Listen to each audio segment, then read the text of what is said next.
Hello students, हम पढ़ रहे हैं बेटा रेडॉक्स रिएक्शन में इक्विवेलेंट वाला कंसेप्ट। और आज इक्विवेलेंट कंसेप्ट से रिलेटेड दो बेसिक कंसेप्ट के बारे में पढ़ेंगे। एक है इक्विवेलेंट वेट और दूसरा है नंबर ऑफ इक्विवेलेंट। एक्चुअल में इससे पहले वाले लेक्चर में हमने क्या सीखा है बेटा, एन फैक्टर। और आज ये देखेंगे कि वो जो एन फैक्टर्स थे या वैलेंसी फैक्टर थे उनका क्या काम है। तो ये जो दो बेसिक कंसेप्ट्स हैं, एक है इक्विवेलेंट वेट और दूसरा है नंबर ऑफ इक्विवेलेंट, दोनों चीज़ें कैलकुलेट करने के लिए हमें जो मॉलिक्यूल है उसका जो एन फैक्टर है वो पता रहना चाहिए। जिन भी स्टूडेंट्स ने एन फैक्टर वाला कंसेप्ट नहीं पढ़ा है, इससे पहले वाला लेक्चर ज़रूर देख लें, तभी जाकर ये वाला जो लेक्चर है वो बहुत आसानी से समझ में आ जाएगा। ठीक है, तो स्टार्ट करते हैं। एक्चुअल में हम इक्विवेलेंट कंसेप्ट क्यों पढ़ रहे थे बेटा, क्योंकि ये जो इक्विवेलेंट कंसेप्ट है इसकी हेल्प से हम बहुत सारे केमिकल का अमाउंट कैलकुलेट कर सकते हैं। इसके अलावा बहुत सारे स्टोइकोमेट्री के क्वेश्चन सॉल्व कर सकते हैं बहुत इजीली, जिनके सॉल्यूशन मूल कंसेप्ट से बहुत लेंदी होते हैं। लेकिन उनके लिए आज वाले जो दो कंसेप्ट है, कौन से बेटा, एक है इक्विवेलेंट मास या इक्विवेलेंट वेट और दूसरा रहेगा नंबर ऑफ इक्विवेलेंट। ये आपको आना ही चाहिए। एक्चुअल में होता क्या है कि जब हम मूल कंसेप्ट पढ़ते हैं तो दो चीजें पढ़ते थे। जब हम मूल कंसेप्ट पढ़ते थे तो इसमें हमने दो कंसेप्ट पढ़ा हुआ था। एक पढ़ा हुआ था कौन सा, मोलार मास। एक पढ़ा हुआ था हमने कौन सा, मोलार मास। और दूसरा कंसेप्ट क्या था, number of moles.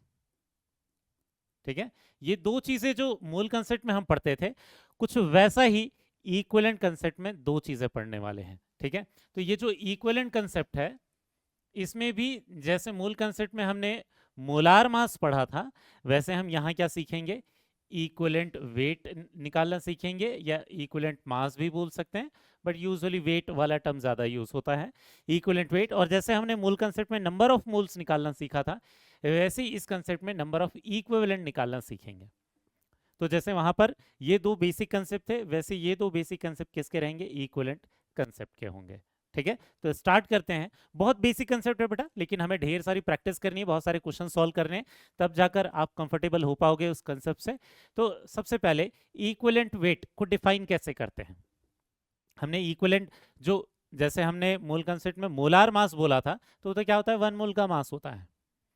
Equivalent weight को लेकिन हम कैसे डिफाइन करते हैं, इसे डिफाइन करते हैं mass of substance, mass of substance, mass of substance which transfer, मतलब वो लॉस भी हो सकता है गेन भी हो सकता है। ठीक है, मतलब लॉस और गेन कोई भी हो सकता है, विच ट्रांसफर क्या चीज, 1 मोल ऑफ इलेक्ट्रॉन और आयन। तो ऐसा मास ऑफ सब्सटेंस, सब्सटेंस का वो मास जो कि 1 मोल ऑफ इलेक्ट्रॉन को ट्रांसफर करेगा या फिर 1 मोल ऑफ आयन को ट्रांसफर कर दे। ठीक है, 1 मोल चार्ज को ट्रांसफर कर दे, उसे हम क्या बोलते हैं, इक्विवेलेंट मास बोलते हैं। ठीक है, क्योंकि कई बार ऐसा होता है कि 1 मोल ऑफ सब्सटेंस 1 मोल से ज्यादा का आयन ट्रांसफर कर देता है या फिर 1 मोल से ज्यादा इलेक्ट्रॉन ट्रांसफर कर देता है। तो एक्चुअल में इसको पढ़ना ज्यादा आसान हो जाएगा अगर हम इसको मोल कंसेप्ट से रिलेट कर ले, क्योंकि आप सब लोगों ने नंबर ऑफ मोल कैलकुलेट करना बहुत अच्छे से सीखा हुआ होता है, हमने ऑलरेडी सीखा हुआ भी है पहले। तो नंबर ऑफ मोल से अगर इसको रिलेट कर देंगे तो ये काफ़ी ज़्यादा आसान हो जाएगा। या जो मोलार मास हमने पढ़ा हुआ होता है, उस मोलार मास से इसको रिलेट कर देंगे तो बहुत ज़्यादा आसान हो जाएगा। तो हम क्या करेंगे, इक्विवेलेंट वेट को हम रिप्रेजेंट कर रहे हैं ई से। इसका सिंपल फॉर्मूला हम क्या लिख देंगे, मोलार मास,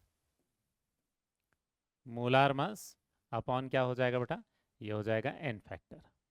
समझ में आ गया। ये जो सिंपल फॉर्मूला है, इस सिंपल फॉर्मूले से हम क्या करेंगे, इक्विवेलेंट वेट निकाल लेंगे। वैसे तो इक्विवेलेंट वेट निकालने के बहुत सारे तरीके हैं बेटा। ठीक है, इक्विवेलेंट वेट निकालने के बहुत सारे तरीके हैं, लेकिन हम ये वाला तरीका इसलिए पढ़ रहे हैं क्योंकि मूल कंसेप्ट में हमने मोलार मास पढ़ा हुआ है। 1 मोल सब्सटेंस का मास निकाल लेते हैं, फॉर्मूले को देखकर डायरेक्टली मोलार मास निकाल लेते हैं। और एन फैक्टर हमने इससे पहले वाले लेक्चर में सीख लिया है कि कैसे निकालते हैं, एसिड के लिए, बेस के लिए, ठीक है, ऑक्सीडाइजिंग एजेंट, रिड्यूसिंग एजेंट के लिए। तो बस एन फैक्टर से डिवाइड कर देंगे तो क्या आ जाएगा, इक्विवेलेंट वेट आ जाएगा। ठीक है, जैसे अगर हमें इक्विवेलेंट वेट किसका निकालना है, मैग्नीशियम का निकालना है, इक्विवेलेंट वेट मैग्नीशियम का निकालना है, तो हम क्या करेंगे, molar mass of magnesium divided by क्या करेंगे, इसका एन फैक्टर। तो जो मैग्नीशियम है इसका मोलार मास कितना होता है बेटा, 24 ग्राम। इसका मोलार मास कितना होता है, 24 ग्राम।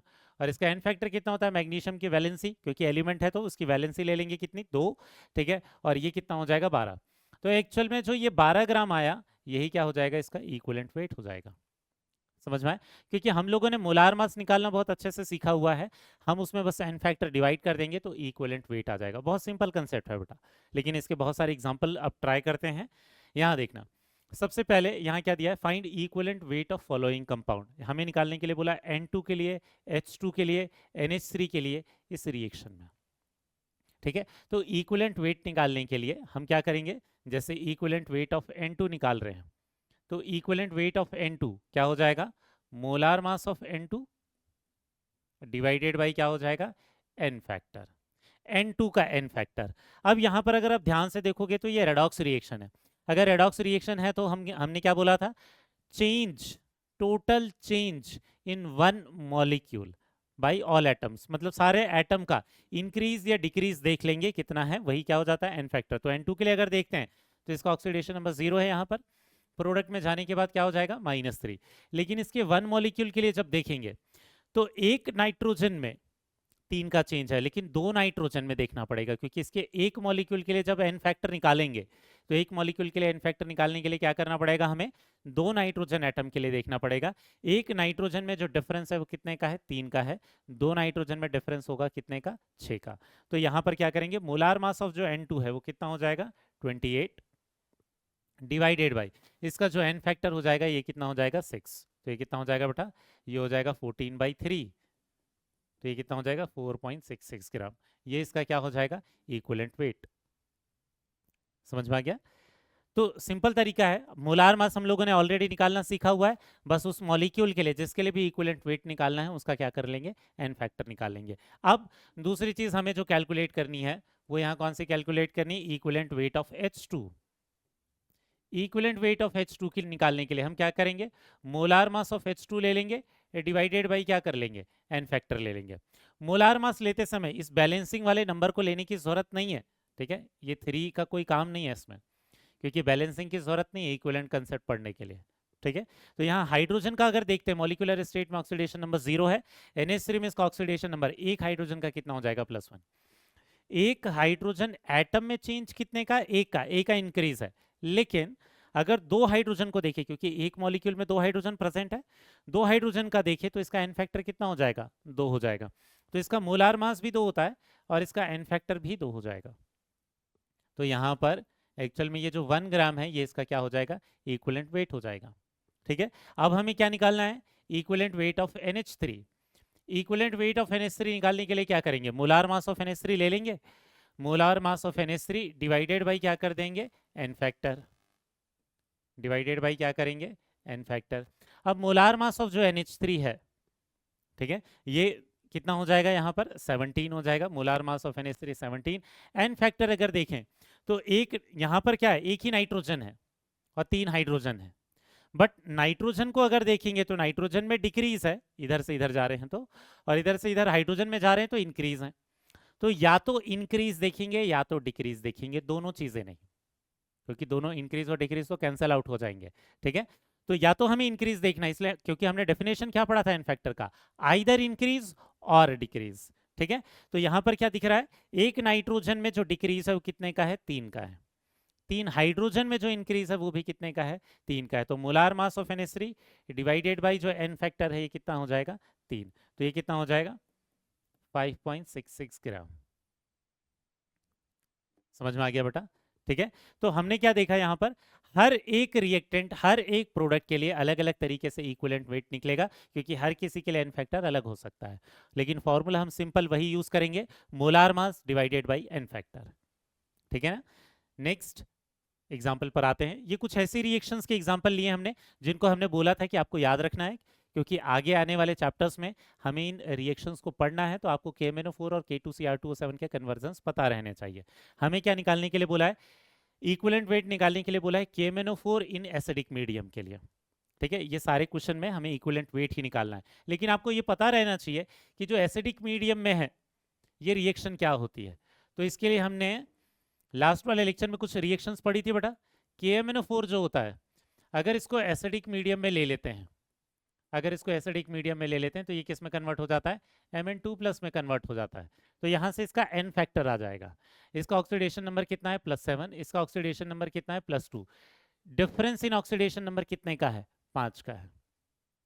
ठीक है, डिफरेंस इन ऑक्सीडेशन नंबर कितने का है, 5 का है। तो यहाँ पर हम क्या करेंगे, इक्विवेलेंट वेट, ठीक है, इक्विवेलेंट वेट ऑफ KMnO4 निकालने के लिए क्या करेंगे, molar mass of KMnO4, molar mass of KMnO4 divided by क्या करेंगे, n फैक्टर ऑफ KMnO4। तो n फैक्टर तो 5 आ रहा है यहाँ पर, तो हम क्या करेंगे, इसका जो मोलार मास है उसको n फैक्टर से डिवाइड कर देंगे।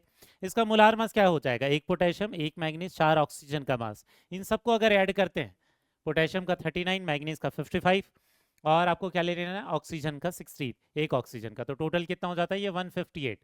158 इसका n फैक्टर कितना हो जाएगा, 5। ठीक है, तो इसका सॉल्यूशन करने पर कितना आ जाएगा, 5 या 15, 5 एकम 5, 31.6 ग्राम। ठीक है, तो 31.6 ग्राम जो है, ये जो मास है वो क्या हो जाएगा, इसका इक्विवेलेंट वेट हो जाएगा। ठीक, दूसरा यहां देखते हैं, KMnO4 इन वीकली बेसिक मीडियम अगर देखते हैं, तो वीकली बेसिक मीडियम में हम लोगों ने रिएक्शन कौन सी पढ़ी थी बेटा, कि ये जो KMnO4 है, ये जो KMnO4 है, अगर ये weekly basic, in fact neutral medium में भी वही रिएक्शन होती है। ये जो KMnO4 है ये किस में कन्वर्ट हो जाता है, ये MnO2 में कन्वर्ट हो जाता है। ठीक है, तो यहाँ मैग्नीज का ऑक्सीडेशन नंबर कितना है, +7। यहाँ मैग्नीज का ऑक्सीडेशन नंबर कितना है, +4। डिफरेंस इन ऑक्सीडेशन नंबर कितने का है, 3 का है। अगर डिफरेंस इन ऑक्सीडेशन नंबर 3 का है तो यहाँ पर क्या है, इक्विवेलेंट वेट ऑफ KMnO4 हो जाएगा। ये क्या निकालेंगे, मोलार मास ऑफ KMnO4 कितना हो जाएगा, 158, और इसका जो n फैक्टर है कितना हो जाएगा, 3। तो इक्विवेलेंट वेट निकल कर आ जाएगा, ये कितना हो जाएगा, ये हो जाएगा 52.6, ये ग्राम निकल कर आ जाएगा। हो गया बेटा। सबसे लास्ट देखते हैं, KMnO4 in strongly basic medium. अगर KMnO4 को लेते हैं स्ट्रांगली बेसिक मीडियम में, तो हमने रिएक्शन क्या पढ़ रखी थी कि जो MnO4 माइनस है, एक्चुअल में ये किस में कन्वर्ट होता है, MnO4 2 माइनस में कन्वर्ट, MnO4 2 माइनस में कन्वर्ट होता है। तो यहाँ मैग्नीज का ऑक्सीडेशन नंबर कितना है, +7। यहाँ मैग्नीज का ऑक्सीडेशन नंबर कितना है, +6। डिफरेंस इन ऑक्सीडेशन नंबर कितने का है बेटा, 1 का है। तो यहाँ इक्विवेलेंट वेट जो है, इक्विवेलेंट वेट जो है KMnO4 का, ये क्या हो जाएगा, इसका मोलार मास डिवाइडेड बाय क्या हो जाएगा, उसका n फैक्टर। तो इसका मोलार मास कितना हो जाएगा, 158। इसके n फैक्टर की वैल्यू कितनी हो जाएगी, 1। ये जो टोटल वैल्यू हो जाएगी ये कितना हो जाएगा, 158 ग्राम ही रहेगा, क्योंकि n फैक्टर 1 है। तो ऐसे केस में जो मोलार मास है और जो इक्विवेलेंट वेट है, ये दोनों क्या हो जाएंगे, सेम हो जाएंगे बेटा। समझ में आ गया। नेक्स्ट वाला क्वेश्चन खुद से कर सकते हो क्या, इक्विवेलेंट वेट निकालने वाला, ये क्या है, H2SO4 के लिए निकालना है। तो H2SO4 तो नॉर्मली एसिड की तरह बिहेव करता है, तो इसको एसिड की तरह ही लोगे।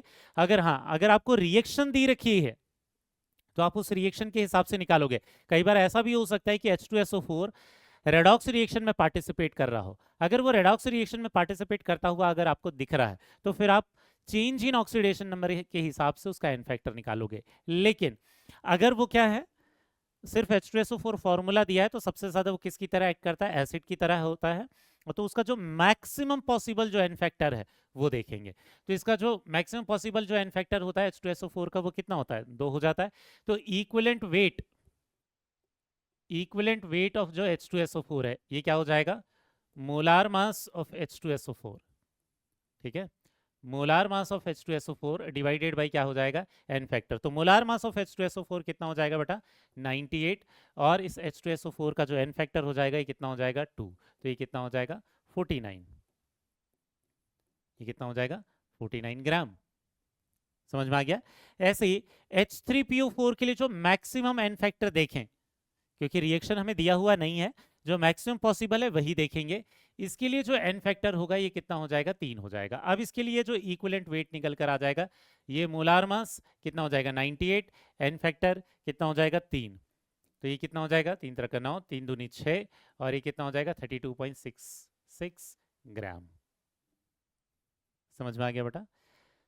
इसके बाद सबसे लास्ट रिएक्शन कौन सा है, K2Cr2O7 का है। कौन से मीडियम में, एसिडिक मीडियम में।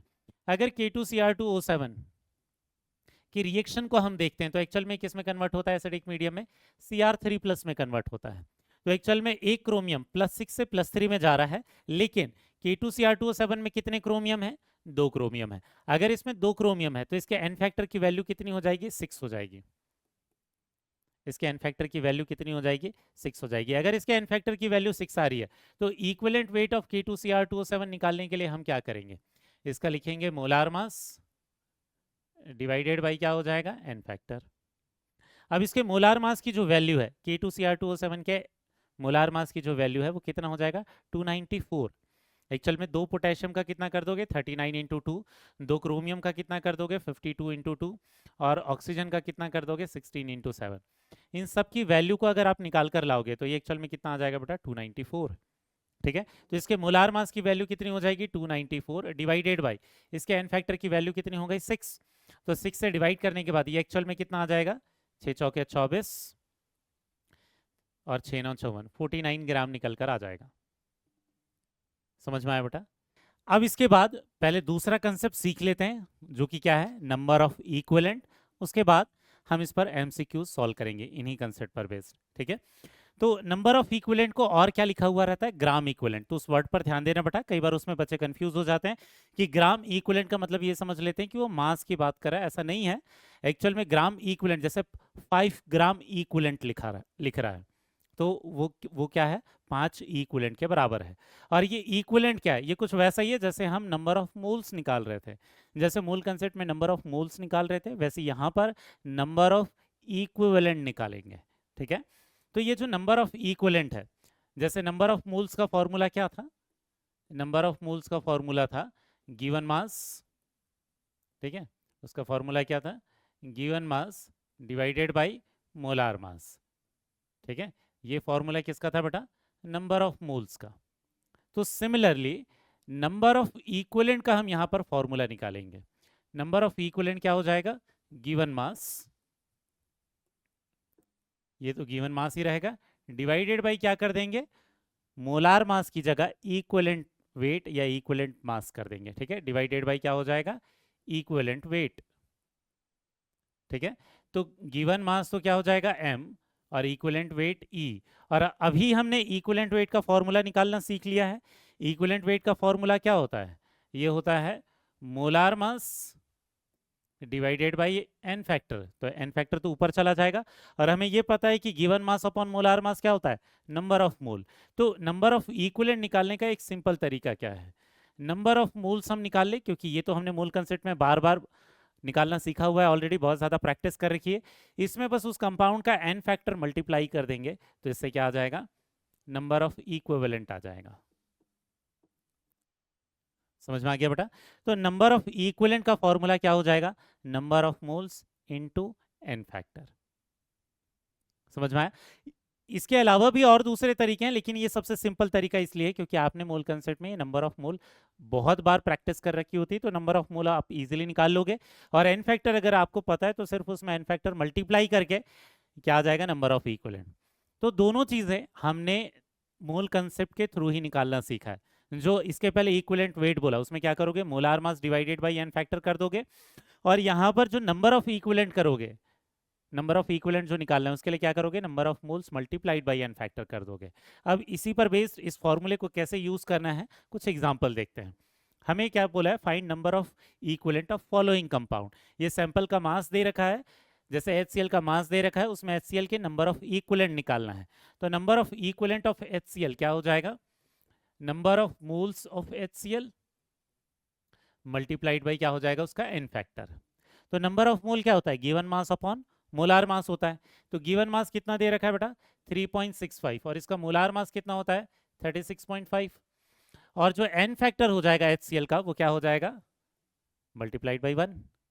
ठीक है, तो एक्चुअल में जब इसको डिवाइड कर देंगे तो ये कितना आ जाएगा, 0.1 इक्विवेलेंट, या 0.1 ग्राम इक्विवेलेंट भी बोल सकते हैं हम उसे। समझ में आ गया। बस एन फैक्टर मल्टीप्लाई करना है बेटा नंबर ऑफ मोल्स में, और कुछ भी एक्स्ट्रा नहीं है उसमें। ठीक है, नेक्स्ट 0.49 ग्राम ऑफ H2SO4, सिर्फ फॉर्मूला दिया है, रिएक्शन नहीं दिया है, तो इसका एन फैक्टर कितना मान लेंगे, 2।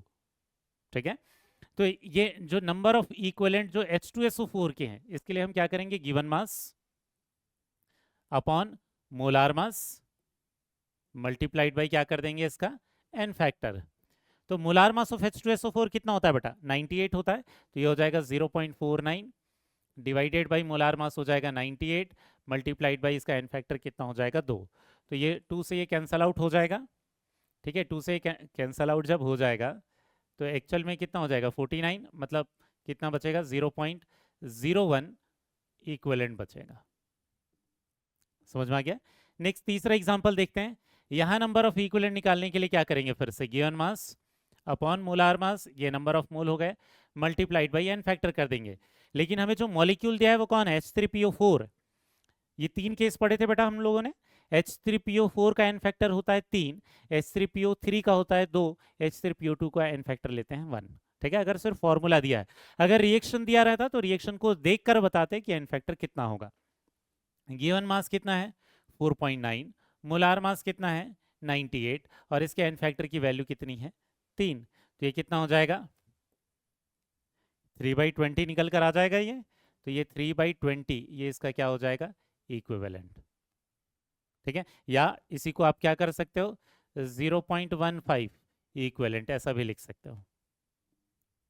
समझ में आ गया बेटा, क्लियर हुआ क्या ये। तो इसके बाद नेक्स्ट जो है ये वाले जो कुछ एग्जांपल्स हैं इनके लिए आप खुद से ट्राई कर सकते हो क्या बेटा। यहां देखना 111 ग्राम ऑफ क्या दिया हुआ है CaCl2, इसके लिए क्या निकालना है number of equivalent. Number of equivalent निकालने के लिए क्या करेंगे, फिर से गिवन मास 111, मोलार मास, इसका मोलार मास कितना होता है बेटा C का होता है 40, Cl2 का होगा 71, कितना हो जाएगा ये 111 ही रहेगा, multiplied by n factor. CaCl2 का सॉल्ट है ये, n फैक्टर कितना हो जाएगा 2। अगर n फैक्टर 2 हो जाएगा तो एक्चुअल में नंबर ऑफ इक्विवेलेंट भी कितने आ जाएंगे 2 इक्विवेलेंट आ जाएंगे। समझ में आ गया। इसके बाद नेक्स्ट फिफ्थ वाला एग्जांपल देखना KMnO4 इन एसिडिक मीडियम। आपको ये रिएक्शन पता रहनी चाहिए बेटा। KMnO4 जो है एसिडिक मीडियम में एक्चुअल में किस में कन्वर्ट होता है Mn2+ में। तो इसका एसिडिक मीडियम में n फैक्टर कितना लेते हैं 5 लेते हैं, n फैक्टर 5 लेंगे यहाँ पर। तो यहाँ पर एक्चुअल में जब हमें नंबर ऑफ इक्विवेलेंट निकालना है तो गिवन मास कितना कर देंगे 158, मोलार मास कितना कर देंगे 158 ही होता है KMnO4 का, multiplied by n factor. n factor की वैल्यू कितनी हो जाएगी 5 हो जाएगी। तो एक्चुअल में इसके नंबर ऑफ इक्विवेलेंट कितने निकल कर आ जाएंगे 5 इक्विवेलेंट निकल कर आ जाएंगे। नेक्स्ट वाले एग्जांपल को देखते हैं। यहां पर क्या बोला है weekly basic medium. Weekly basic medium में जो KMnO4 होता है ये किस में कन्वर्ट होता है MnO2 में कन्वर्ट होता है। जब ये MnO2 में कन्वर्ट होगा तो इसके जो n फैक्टर की वैल्यू है ये कितनी हो जाएगी 3 हो जाएगी, क्योंकि इसमें ऑक्सीडेशन नंबर कितना था +7, इसमें ऑक्सीडेशन नंबर कितना है +4। डिफरेंस इन ऑक्सीडेशन नंबर 3 का आ रहा है और एक ही एटम है तो 3 ही रहेगा n फैक्टर की वैल्यू। यहाँ गिवन मास कितना हो जाएगा 158, मोलार मास कितना हो जाएगा 158 मल्टीप्लाइड बाई n फैक्टर की वैल्यू कितनी हो जाएगी बेटा यहाँ 3 हो जाएगी। तो यहाँ जो इक्विवेलेंट आ जाएंगे वो कितने आ जाएंगे 3 इक्विवेलेंट आ जाएंगे। ठीक है, इसके बाद नेक्स्ट वाले एग्जांपल पर चलते हैं। नेक्स्ट वाला एग्जांपल क्या है 158 gram KMnO4 in strongly basic medium. Strongly basic medium में हम रिएक्शन कौन सी पढ़ते हैं, ये जो KMnO4 है ये किस में कन्वर्ट हो जाएगा MnO4 2- में कन्वर्ट हो जाएगा स्ट्रांगली बेसिक मीडियम में। तो ये जो डिफरेंस इन ऑक्सीडेशन नंबर है ये कितने का है 1 का है।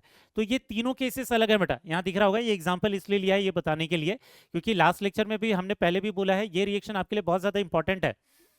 एसिडिक मीडियम में अलग होगा, न्यूट्रल या वीकली बेसिक में अलग होगा। ठीक है, यहीं पर ये जब स्ट्रांगली बेसिक है तो रिएक्शन अलग होगी और आपको ये रिएक्शन याद होनी चाहिए। यहाँ पर नंबर ऑफ इक्विवेलेंट निकालने के लिए क्या करेंगे given mass upon molar mass multiplied by n factor. n factor 1 हो जाएगा तो एक्चुअल में क्या रहेगा ये 1 इक्विवेलेंट ही रहेगा। क्लियर हो गया। इसके बाद सबसे लास्ट क्वेश्चन देखते हैं क्या दिया है 294 gram of K2Cr2O7 in acidic medium. जब वो किसकी तरह बिहेव कर रहा है ऑक्सीडाइजिंग एजेंट की तरह। हमें इन सब में अज्यूम कर रहे हैं कि वो ऑक्सीडाइजिंग एजेंट की तरह ही बिहेव कर रहे हैं क्योंकि KMnO4 का सबसे ज्यादा रिएक्शन हम ऑक्सीडाइजिंग बिहेवियर वाला ही रिएक्शन देखते हैं। ठीक है, तो अगर क्वेश्चन में मेंशन नहीं कर रखे, जैसे इन क्वेश्चन में मेंशन नहीं किया हुआ है, फिर भी हम इनको मानेंगे कि ये ऑक्सीडाइजिंग एजेंट की तरह ही बिहेव करेंगे, इनमें क्या हो जाएगा रिडक्शन हो जाएगा। तो ये जो K2Cr2O7 है इसकी भी रिएक्शन हम लोगों ने पढ़ रखी है बेटा। K2Cr2O7 जो है जब एसिडिक मीडियम लेते हैं तो किस में कन्वर्ट होता है ये कन्वर्ट होता है Cr3+ में। ठीक है, तो यहां पर अगर n फैक्टर देखें तो एक क्रोमियम में तो डिक्रीज 3 का है, लेकिन 2 क्रोमियम है इस पूरे एक मॉलिक्यूल में, तो एन फैक्टर कितने का हो जाएगा? 6 का हो जाएगा। अब यहाँ पर अगर हम नंबर ऑफ इक्विवेलेंट निकालना चाहते हैं, तो नंबर ऑफ इक्विवेलेंट निकालने के लिए क्या करेंगे? गिवन मास कितना हो जाएगा? 294। मोलार मास कितना हो जाएगा इसका? 294। और एन फैक्टर कितना हो जाएगा? 6। ठीक है, तो एक्चुअल में ये कितना निकल कर आ जाएगा बेटा? 6 इक्विवेलेंट। समझ में आया क्या? ठीक है, अब इसके बाद नेक्स्ट अब क्वेश्चन स्टार्ट करते हैं बेटा। दो चीजें हमने अच्छे से सीख ली है। इक्विवेलेंट जो मास निकालने का जो एक और तरीके का जो क्वेश्चन बनता है उसके लिए बाद में देखेंगे। पहले ये जो बेसिक कंसेप्ट्स हैं इनके बेसिस पर कुछ एमसीक्यूज ट्राई कर लेते हैं, ठीक है, क्योंकि फॉर्मूला बेस्ड क्वेश्चंस होते हैं ये। यहाँ देखना, calculate the equivalent weight of KCl MgCl2.6H2O। ये क्या है बेटा? केर्नलाइट वाला फॉर्मूला है। और केर्नलाइट वाला जो फॉर्मूला है इसके लिए हमने एन फैक्टर निकालना सीखा था। ये तो सॉल्ट है, तो सॉल्ट क्या हो जाएगा? ये भी +1, Mg का ये +2, तो एन फैक्टर की वैल्यू कितनी हो जाएगी? ये 3। लेकिन अगर ध्यान दे रहे होंगे तो यहाँ इक्विवेलेंट वेट वैल्यू नहीं दी है, नोटेशन दिया है। तो ये जो कैपिटल M है, ये कैपिटल M क्या रिप्रेजेंट करेगा बेटा? क्वेश्चन में आपको कैपिटल M जो है ये इसको क्या मानना है? मोलार मास। ठीक है, एक्चुअल में कैपिटल M का एक और भी मतलब होता है, मोलैरिटी भी होता है। लेकिन ऐसे जितने भी क्वेश्चंस रहेंगे, ठीक है, हम तो MM करके लिख रहे थे ताकि कोई कंफ्यूजन ना रहे, लेकिन जितने भी क्वेश्चंस रहते हैं उसमें जो कैपिटल M वाला जो नोटेशन है वो किसके लिए यूज हो जाएगा? वो एक्चुअल में मोलार मास के लिए यूज होगा। ठीक है, तो ये ध्यान रखना है कि बेटा बहुत बार जो क्वेश्चंस होते हैं उसमें कैलकुलेशन वाले क्वेश्चंस नहीं आते, उसमें केवल फॉर्मूला आपको पुटअप करके आंसर करना होता है डायरेक्ट। तो मोलार मास कैपिटल M मानोगे, तो ये जो इक्विवेलेंट वेट है ये क्या हो जाएगा? Molar mass upon N factor. ठीक है, ये क्या हो जाएगा? Molar mass upon N factor. तो मोलार मास हो गया m और इसका एन फैक्टर कितना हो गया? 3, तो m/3। मतलब करेक्ट आंसर कौन सा हो जाएगा बेटा? ये सेकंड वाला। नेक्स्ट क्वेश्चन देखते हैं, बहुत ही सिंपल क्वेश्चन होते हैं बेटा ये। नेक्स्ट देखना है क्या बोला है? When Na2S2O3 changes to Na2S4O6 then they calculate the equivalent weight of Na2S4O6। इसके लिए निकालने के लिए बोला है बेटा। तो इसका जो इक्विवेलेंट वेट हो जाएगा ये क्या हो जाएगा? Molar mass upon N factor. अब ध्यान रखना कि उसका जो एन फैक्टर होगा वो कितने सल्फर के चेंज के लिए निकालेंगे? 4 सल्फर के लिए। अगर Na2S2O3 के लिए निकालना होता तो कितने के लिए निकालते? 2 सल्फर के चेंज के लिए निकालते। तो यहाँ सल्फर का ऑक्सीडेशन नंबर +2 है, जबकि यहाँ पर सल्फर का ऑक्सीडेशन नंबर +2.5 है। तो 4 सल्फर के लिए जो चेंज इन ऑक्सीडेशन नंबर होगा वो कितने का होगा? 2 हो जाएगा। तो एन फैक्टर की वैल्यू कितनी हो जाएगी? 2। तो यहाँ फॉर्मूला क्या रख देंगे? Molar mass. ठीक है, क्योंकि एक सल्फर के लिए 0.5 है, तो 4 सल्फर का चेंज कितना हो जाएगा? 2 ही तो रहेगा। तो मोलार मास डिवाइडेड बाई क्या हो जाएगा? 2 हो जाएगा। तो करेक्ट आंसर सेकेंड ऑप्शन है। नेक्स्ट वाले क्वेश्चन पर चलते हैं। क्वेश्चन क्या बोल रहा है? मेरे हिसाब से आप खुद से कर सकते हो क्या? What is the equivalent mass of IO4 minus when it is converted into, मतलब IO4 माइनस जो है ये किस में कन्वर्ट हो रहा है? I2 में कन्वर्ट हो रहा है। बट हमें इसका इक्विवेलेंट वेट निकालने के लिए बोला है, तो हम एक ही आयोडीन के लिए चेक करेंगे। I2 के लिए पूछता तो हम 2 आयोडीन के लिए चेक करते हैं, 2 आयोडीन एटम्स के लिए चेक करते हैं। तो यहाँ पर आयोडीन का ऑक्सीडेशन नंबर कितना है? +7 और यहाँ पर 0। तो जो इक्विवेलेंट वेट हो जाएगा ये हो जाएगा molar mass upon N factor. Change तो कितने का है? 7 का ही है, तो यहाँ पर नोटेशन क्या हो जाएगा? m/7। ठीक है, इसके बाद नेक्स्ट क्वेश्चन क्या बोल रहा है? Equivalent weight of FeC2O4 in the change. सिर्फ क्या करना है बेटा? आपको एक्सप्रेशन लिखना है, या कोई कैलकुलेशन करने के लिए नहीं बोला है। एन फैक्टर लास्ट वाले लेक्चर में हमने इसका एन फैक्टर ऑलरेडी निकालना सीखा हुआ है। Fe का ऑक्सीडेशन नंबर होता है +2 से +3 में जा रहा है, वैसे कार्बन का ऑक्सीडेशन नंबर +3 है, ये +4 में जा रहा है। आयरन में इंक्रीज 1 का है, कार्बन में इंक्रीज 2, कार्बन में इंक्रीज 2 का है। तो इसके लिए एन फैक्टर की वैल्यू कितनी हो जाती है? 3। तो इसका फॉर्मूला क्या हो जाएगा इक्विवेलेंट वेट का? Molar mass upon 3। तो मोलार मास अपॉन 3 कौन सा हो जाएगा हमारा? फर्स्ट वाला ऑप्शन हो जाएगा।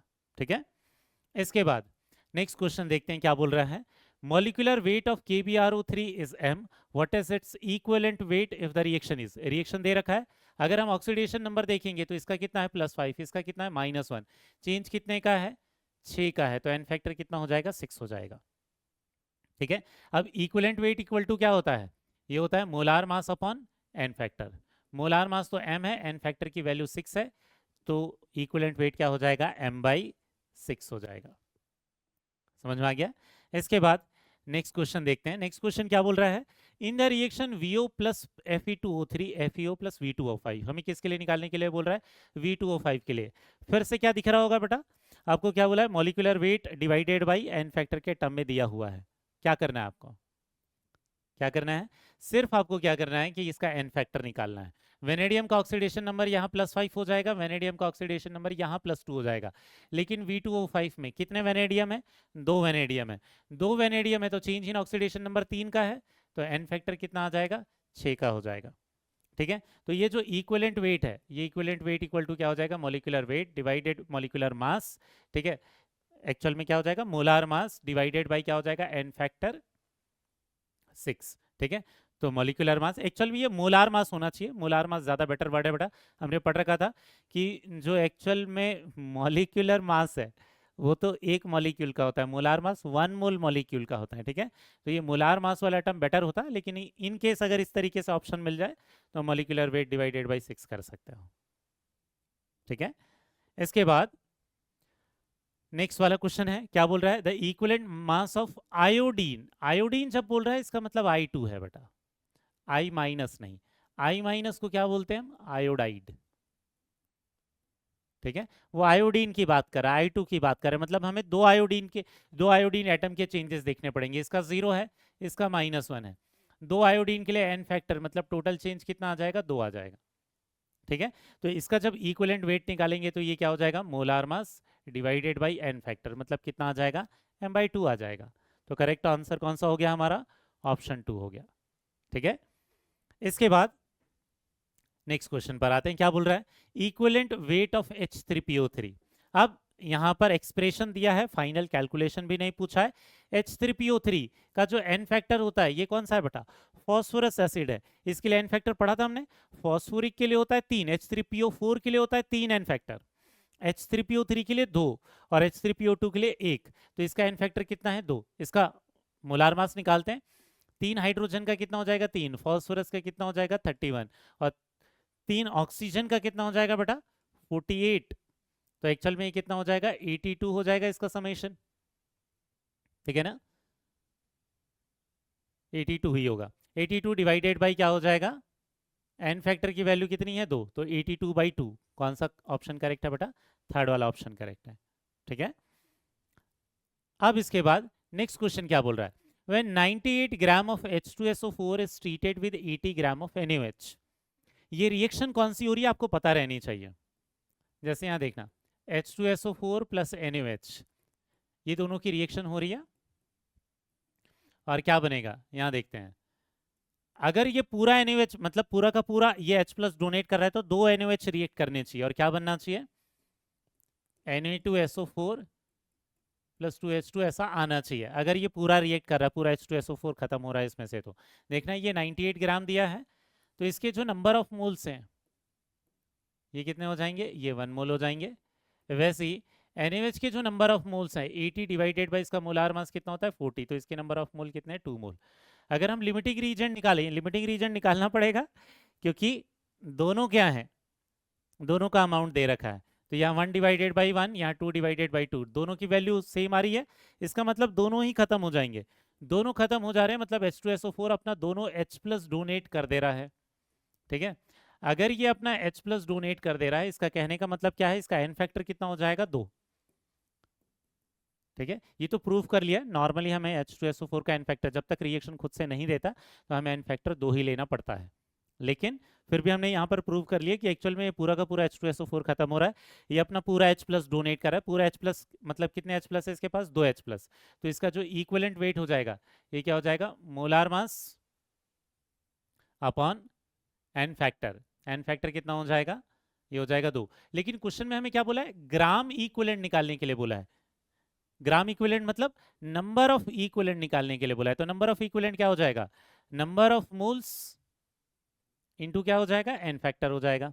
नंबर ऑफ मोल्स क्या करेंगे, गिवन मास, गिवन मास कितना हो जाएगा इसका 98, मोलार मास कितना होता है 98 ही है, और एन फैक्टर कितना है 2। तो एक्चुअल में नंबर ऑफ इक्विवेलेंट जो है, ग्राम इक्विवेलेंट निकालने के लिए बोला था बेटा, इक्विवेलेंट वेट निकालने के लिए नहीं बोला था। ठीक है, तो नंबर ऑफ इक्विवेलेंट जो है वो कितने आ जाएंगे, 2 आ जाएंगे बेटा।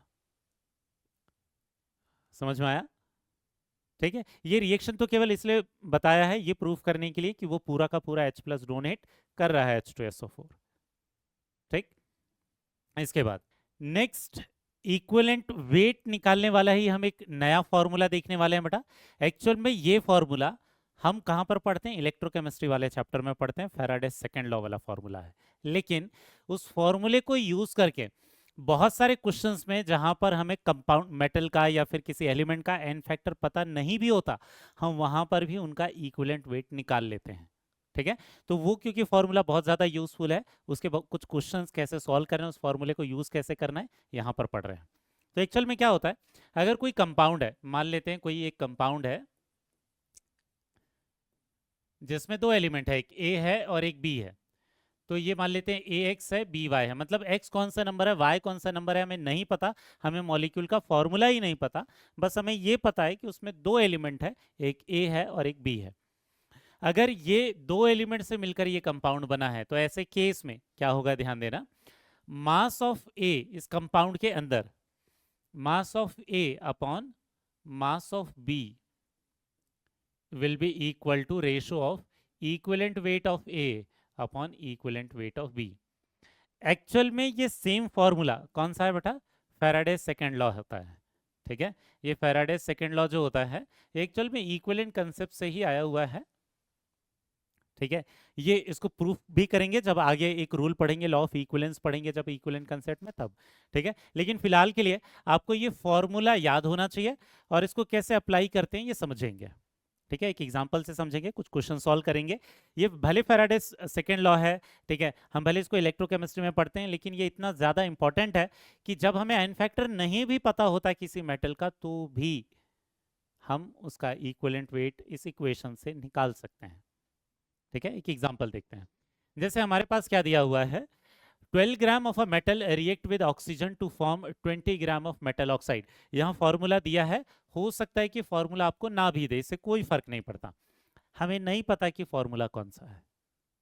ठीक है, फिर भी हम उसका इक्विवेलेंट वेट निकाल लेंगे, हमें फॉर्मूला ही नहीं पता, हमें उसका एन फैक्टर भी नहीं पता, फिर भी उस फॉर्मूले को अभी जो हमने पढ़ा है उसकी हेल्प से हम इक्विवेलेंट वेट निकाल लेंगे। तो एक्चुअल में तरीका क्या है, जब एक एलिमेंट का इक्विवेलेंट वेट हमें पता रहेगा तो दूसरे का इक्विवेलेंट वेट निकाल सकते हैं। हमने हेडिंग क्या लिखी थी, equivalent weight of one element from another element.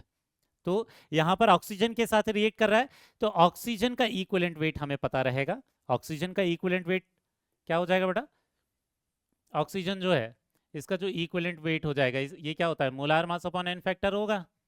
Molar mass कितना होता है एक ऑक्सीजन एटम का, ये होता है 16 डिवाइडेड बाय ऑक्सीजन की वैलेंसी कितनी है 2, तो ये कितना हो जाएगा 8। इक्विवेलेंट वेट ऑक्सीजन का यूज करके हम ये जो दूसरा जो एलिमेंट है मेटल उसका इक्विवेलेंट वेट निकाल लेंगे। ठीक है, कैसे निकालेंगे देखना, क्वेश्चन को अगर ध्यान से देखोगे तो मास ऑफ मेटल कितना है, मास ऑफ मेटल एक्चुअल में है 12 ग्राम।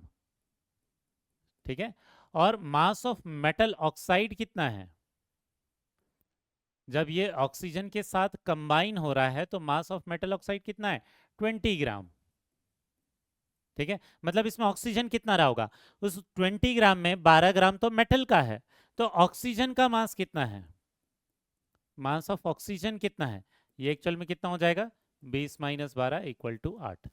ठीक है, तो यहां ध्यान देना, mass of metal upon mass of oxygen, अभी जो हमने फॉर्मूला पढ़ा था mass of A upon mass of B, equivalent weight of A मतलब equivalent weight of metal upon क्या हो जाएगा इक्विवेलेंट वेट ऑफ ऑक्सीजन। ठीक है, इस वाले फॉर्मूले को यूज कर लेंगे। अब मास ऑफ मेटल कितना दिख रहा है बेटा 12। ठीक है, मास ऑफ मेटल दिख रहा है 12, मास ऑफ ऑक्सीजन कितना है 8। इक्विवेलेंट वेट ऑफ मेटल हमें निकालना है और इक्विवेलेंट वेट ऑफ ऑक्सीजन कितना है 8, तो ये कट हो गया। एक्चुअल में इक्विवेलेंट वेट ऑफ मेटल निकल कर आ गया। ठीक है, कितना आ गया है ये 12 ग्राम। तो ये इक्विवेलेंट वेट हमने मेटल का निकाल लिया, किसकी हेल्प से, इक्विवेलेंट वेट ऑफ ऑक्सीजन की हेल्प से। समझ में आया, बहुत सिंपल फॉर्मूला है। हम आपको दिख रहा होगा यहाँ पर कहीं पर भी हमने एन फैक्टर यूज नहीं किया है, समझ में आया, इसलिए ये वाला फॉर्मूला बहुत ज्यादा यूजफुल है। हम इलेक्ट्रोकेमिस्ट्री में दूसरे तरीके के क्वेश्चन सॉल्व करने के लिए भी इनको यूज करते हैं, लेकिन यहाँ पर हम इक्विवेलेंट वेट निकालने के लिए कर रहे हैं। अब यहाँ पर कुछ क्वेश्चंस ट्राई करते हैं बेटा। क्वेश्चन क्या बोला है, a metal forms chloride M2Cl3। इस M2Cl3 में अगर आप ध्यान से देखोगे तो हमारे पास क्या है, 2 एटम्स मेटल के हैं और 3 एटम्स क्लोरीन का है। तो मेटल का जो मास होगा वो क्या हो जाएगा, मास ऑफ मेटल, ये एक्चुअल में कितना हो जाएगा, 2 into atomic weight of metal, यही हो जाएगा, 2 into atomic weight of metal हो जाएगा। यहीं पर मास ऑफ क्लोरीन कितना हो जाएगा बेटा, मास ऑफ क्लोरीन कितना हो जाएगा, 3 इंटू 35.5, क्योंकि 3 क्लोरीन है उसमें। इक्विवेलेंट वेट ऑफ क्लोरीन क्या होगा, इक्विवेलेंट वेट ऑफ क्लोरीन हो जाएगा molar mass upon N factor. Molar mass एक Cl का 35.5 और एक Cl का n फैक्टर 1 हो जाएगा, तो 35.5 ही रहेगा। अब ये सारी चीजें पता चल गई तो इस फॉर्मूले को यूज कर लेते हैं। हम क्या करेंगे, mass of metal upon mass of chlorine equal to equivalent weight of metal upon equivalent weight of chlorine. बस इस फॉर्मूले में पुटअप कर देते हैं। मास ऑफ मेटल कितना है, 2 into atomic wait of metal divided by, यहां पर क्या हो जाएगा, मास ऑफ Cl कितना है, 3 इंटू 35.5 इक्वल टू, यहाँ क्या कर देंगे, equivalent weight of metal, equivalent weight of पूछा हुआ है, इक्विवेलेंट वेट पूछा हुआ है, यही E हो जाएगा। और इक्विवेलेंट वेट ऑफ क्लोरीन कितना हो जाएगा, 35.5। अब आपको क्या दिख रहा है, ये जो 35.5 है और ये जो 35.5 है, ये तो कट ऑफ हो जाएगा। E की वैल्यू क्या हो जाएगी, atomic weight into 2 divided by 3। तो ऑप्शंस को अगर देखते हैं तो इसी को हम दूसरे फॉर्म में भी लिख सकते हैं, क्या चीज, इक्विवेलेंट वेट जो हो जाएगा ये हो जाएगा एटॉमिक वेट डिवाइडेड बाई, ये 2 को अगर मैं नीचे इस 3 को इस 2 से डिवाइड कर दूं तो ये क्या हो जाएगा, 1.5। तो equivalent weight is equal to क्या हो जाएगा, एटॉमिक वेट डिवाइडेड बाई 1.5। तो कौन सा वाला ऑप्शन करेक्ट दिख रहा है बेटा, 4th वाला ऑप्शन करेक्ट है। ठीक है, इसके बाद नेक्स्ट क्वेश्चन देखते हैं कौन सा है, same amount of metal combines with 0.1 gram of oxygen and 1 gram of halogen. Halogen कौन सा दिया है, ये कौन सा दिया है ये मेंशन नहीं किया है। Hence the equivalent mass of halogen.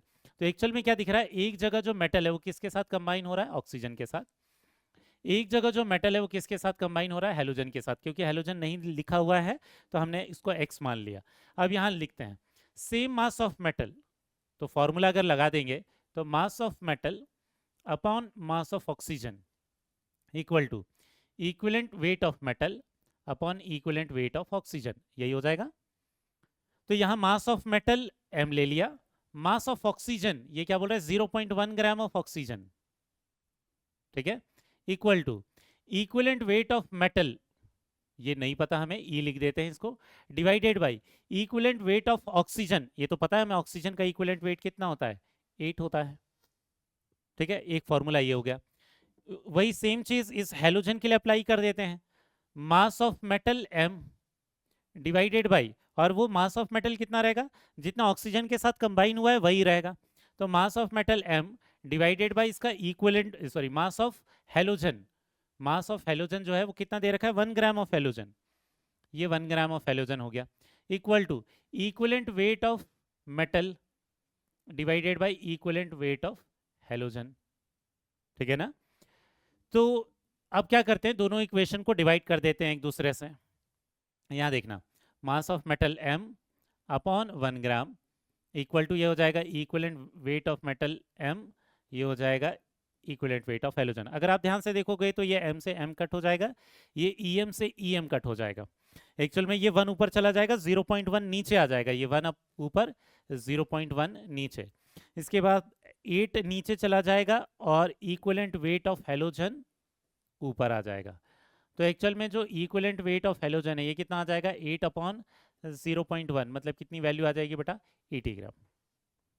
तो कौन सा आंसर आ जाएगा, ये 3rd वाला जो ऑप्शन है वो हो जाएगा। तो एक्चुअल में इस क्वेश्चन में क्या पूछा था, ऑक्सीजन के लिए कुछ अलग वैल्यू दी थी, हेलोजन के लिए कुछ अलग मास की वैल्यू दी थी। ये वाला फॉर्मूला अगर अप्लाई कर देंगे तो बहुत इजीली निकल जाएगा। अगर हम दूसरे तरीके से निकालने की कोशिश करेंगे तो बहुत दिक्कत हो जाएगी, क्योंकि हमें पता नहीं कि कौन सा हेलोजन है। ठीक है, हमें ये भी नहीं पता कि कौन सा मेटल है। समझ में आ रहा है। इसके बाद नेक्स्ट क्वेश्चन पर आते हैं, क्या बोला है, 30 gram of metal combines with 48 gram of oxygen, calculate the equivalent weight of metal. Simple formula है, mass of metal upon mass of oxygen, equivalent weight of metal upon equivalent weight of oxygen. Mass of metal कितना दे रखा है बेटा, 30 ग्राम। मास of oxygen कितना दे रखा है, 48 ग्राम। इक्विवेलेंट वेट ऑफ मेटल जो है वो निकालना है हमें। इक्विवेलेंट वेट ऑफ ऑक्सीजन हमने अभी निकाला हुआ था, कितना था, 8। तो ये कितने से कैंसल आउट हो जाएगा, ये एक्चुअल में 6 से कैंसल आउट कर देगा इसे, और ये 5 से कैंसल आउट कर देगा। तो इक्विवेलेंट वेट ऑफ जो मेटल है वो कितना निकल कर आ जाएगा बेटा, 5। समझ में आए?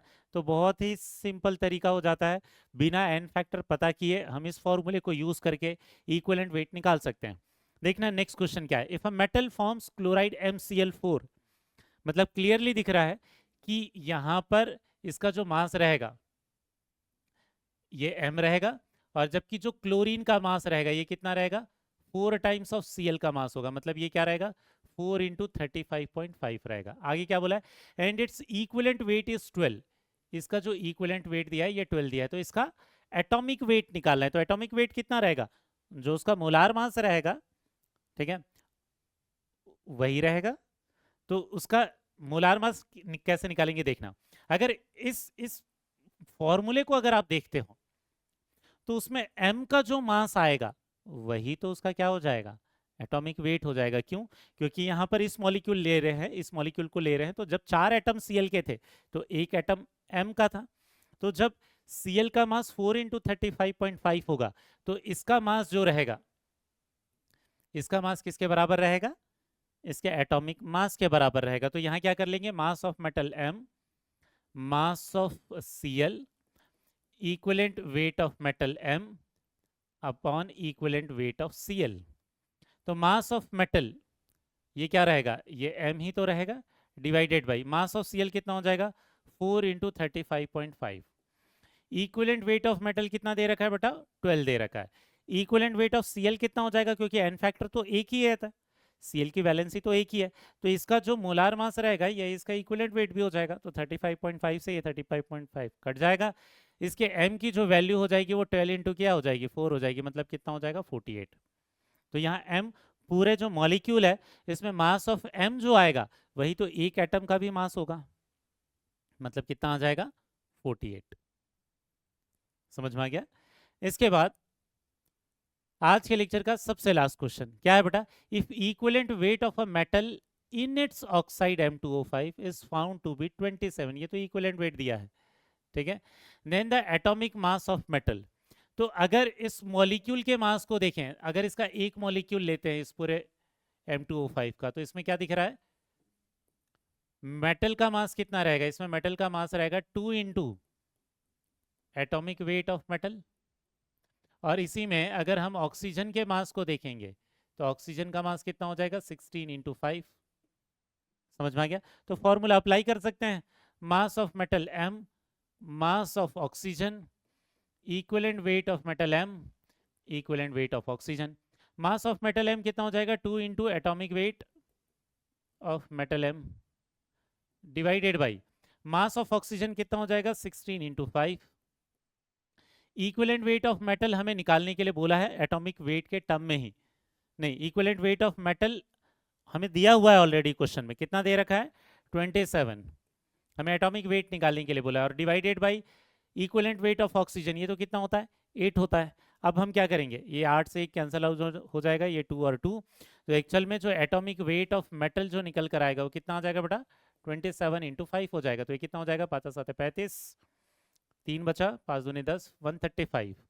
तो एटॉमिक वेट कितना निकल कर आ रहा है मेटल का, 135 निकल कर आ रहा है। समझ में आया बेटा?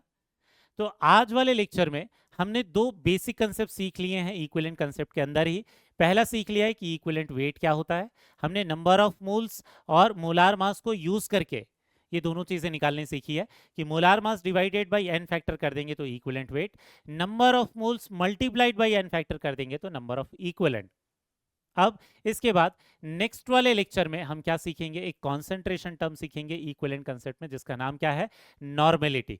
जैसे हम मूल कंसेप्ट में मोलारिटी पढ़ते हैं, वैसी जो इक्विवेलेंट कंसेप्ट है, इसमें नॉर्मेलिटी बहुत ज़्यादा यूज में आता है, तो उसको पढ़ेंगे बेटा नेक्स्ट वाले लेक्चर में। इस वाले लेक्चर को यहीं पर ख़त्म करते हैं, मिलेंगे नेक्स्ट वाले लेक्चर में, तब तक के लिए बाय।